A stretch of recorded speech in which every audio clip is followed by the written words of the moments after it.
आपका मकसद क्या है? आपका मकसद तो हमें मालूम है, 2014 से हमें मालूम है आपका मकसद क्या रहा है। कभी घर वापसी, कभी लव जिहाद, कभी ट्रिपल तलाक, कभी सीएबी, कभी एनआरसी, फिर दोबारा एनआरसी, मतलब के फिर 370। आपका लक्ष्य हमें मालूम है, आपका लक्ष्य मालूम है, आपका नजरिया भी मालूम है। आप नाम से, किसी के नाम से पता करना चाहते हो इस देश में वो रहेगा या नहीं रहेगा। आपने एक बड़ी आपत्तिजनक बात की शुरुआत में, आपने कहा वो जो मुसलमान यहाँ हैं उनको डर करने की जरूरत नहीं है। किस मुसलमान के आपसे डर है? हिंदुस्तान का कोई मुसलमान आपसे डरता नहीं है।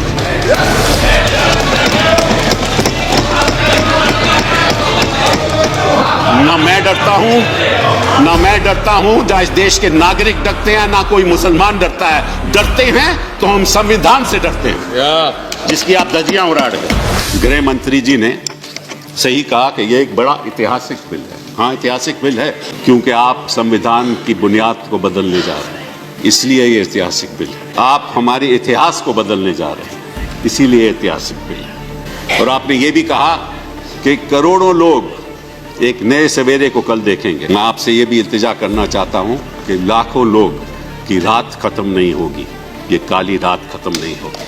आप कहते हैं कि आपके प्रधानमंत्री जी सबका साथ और सबका विकास में विश्वास करते हैं। सबका विश्वास तो उन्होंने खो दिया, क्योंकि 2014 से लेकर अब तक सबका साथ उन्होंने कभी भी नहीं दिया। लोग तो परसिक्यूट हुए थे, आपको कैसे मालूम कि वो परसिक्यूट हुए थे? मैं उदाहरण देता हूं। एक शख्स यहां 1972 में आया, 1972 में आया, उसके 2-3 बच्चे हैं, उसकी मृत्यु हो गई, आज वो है नहीं। उसके बच्चे कहते हैं मुझे सिटीजनशिप दो। आप कैसे दोगे?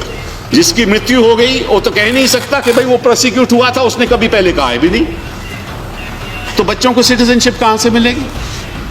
किस आधार पे दोगे आप? वो मापदंड क्या है?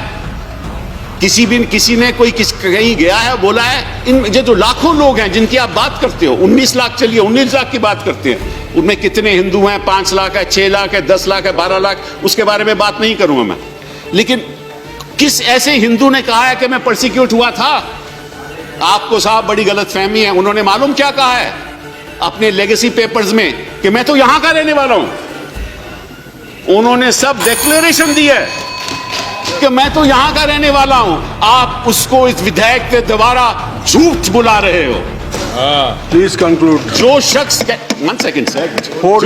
कह रहा है कि मैं तो हिंदुस्तान का रहने वाला हूं, आप उसको कहना चाहते हो नहीं नहीं तुम हिंदुस्तान के रहने वाले नहीं हो, तुम कहो तुम तो बांग्लादेश से आए थे और क्यों परसिक्यूट हो रहे थे, इसलिए हम आपको सिटीजनशिप देंगे। ये किस किस्म का कानून है? आप क्या कर रहे हो संविधान के साथ? आप धज्जियां उड़ा रहे हो संविधान से। आपका मकसद क्या है? आपका मकसद तो हमें मालूम है, 2014 से हमें मालूम है आपका मकसद क्या रहा है। कभी घर वापसी, कभी लव जिहाद, कभी ट्रिपल तलाक, कभी सीएबी, कभी एनआरसी, फिर दोबारा एनआरसी, मतलब के फिर 370। आपका लक्ष्य हमें मालूम है, आपका लक्ष्य मालूम है, आपका नजरिया भी मालूम है। आप नाम से, किसी के नाम से पता करना चाहते हो इस देश में वो रहेगा या नहीं रहेगा। आपने एक बड़ी आपत्तिजनक बात की शुरुआत में, आपने कहा वो जो मुसलमान यहाँ हैं उनको डर करने की जरूरत नहीं। किस मुसलमान के आपसे डर है? हिंदुस्तान का कोई मुसलमान आपसे डरता नहीं है।